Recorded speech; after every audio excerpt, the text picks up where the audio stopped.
Coach Stoops, and I believe that they're going to learn the fundamentals and how to get in a stance and bend their knees and take on a block and run to the ball and tackle.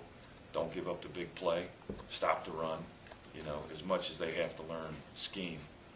So we'll be drinking water with a fire hose for a little bit, but, you know, eventually it'll slow down for them. What are your recollections of the game of the century, '93?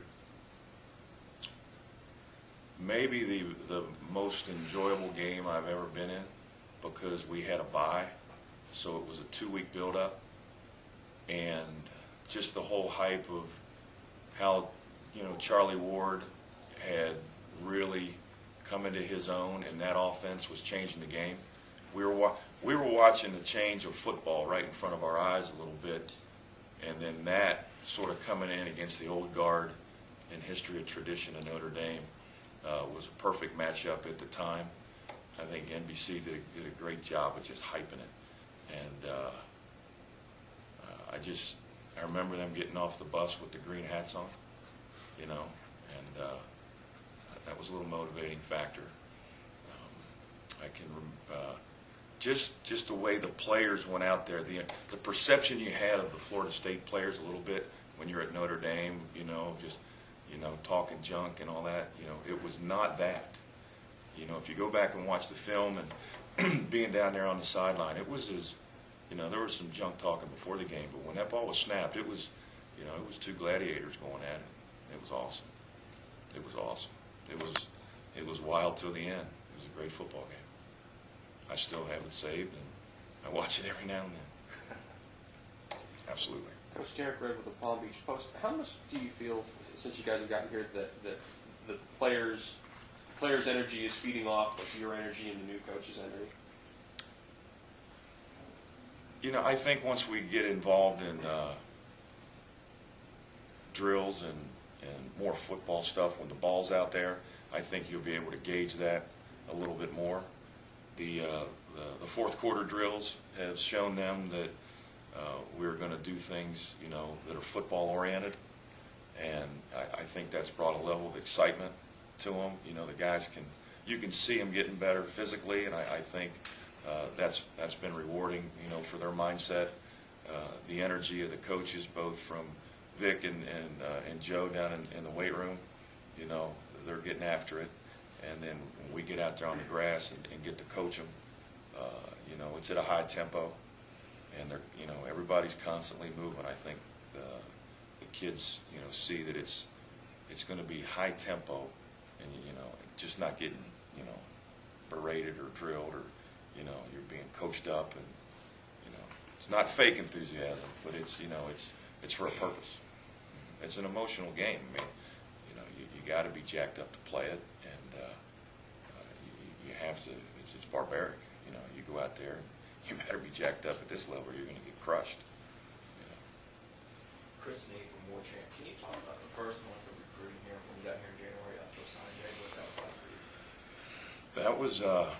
That was accelerated. It was exactly what I thought, because I know how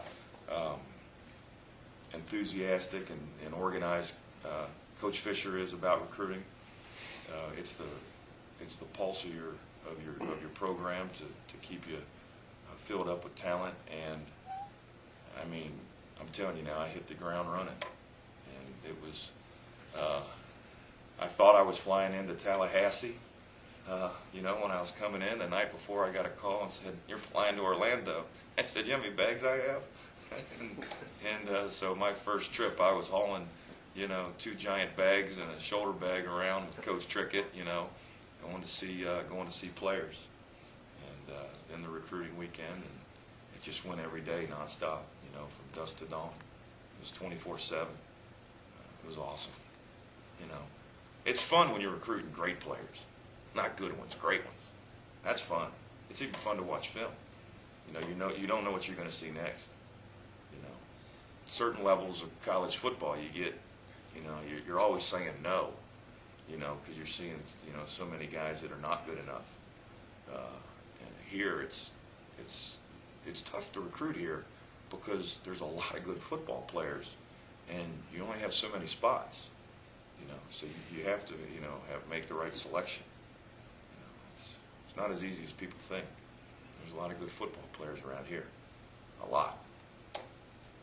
Was there a bigger difference than you came in thinking in going into a living room from a Conference USA school and coming into a living room with the Florida State logo? Yeah, I mean, you're going to get bumped to the front of the line now with that logo. What's on the lapel's pretty important. It wasn't important to me as much when I took the job to go to East Carolina. I made that move professionally to get in this region of football. I wanted to coach in the South. I'd been in the Big Ten and up north my whole life, and I had to make that move. Coach Fisher advised me of it. So the lapel wasn't a factor for me then. It was here. You get tired of it not being, having the big badge. But with it comes great responsibility, and it was what I expected. Even when you're walking in with, a school I'd worked at before, you still weren't at the front of the line.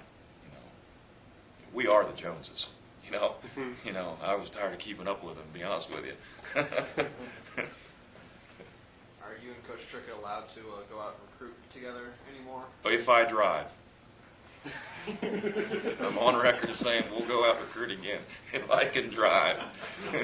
He turning looking at me asking me questions about the trick. I'm hitting the brake on the back and see it don't work. Yeah. No, but Coach Trickett's he's a recruiting machine now. The guy can go. So I was breathing heavy keeping up with him. That was another a guy I wanted to be around because every year at East Carolina we play West Virginia, and we had some monster football games. When he left, I knew we had a chance to beat him. That year we beat him 24-3. It's the first thing I noticed. As soon as I watched the film, I said, we can beat this team. And I'm still worried about Pat White, but there was a big difference. And just to watch, I was an O-line coach. That was my first position.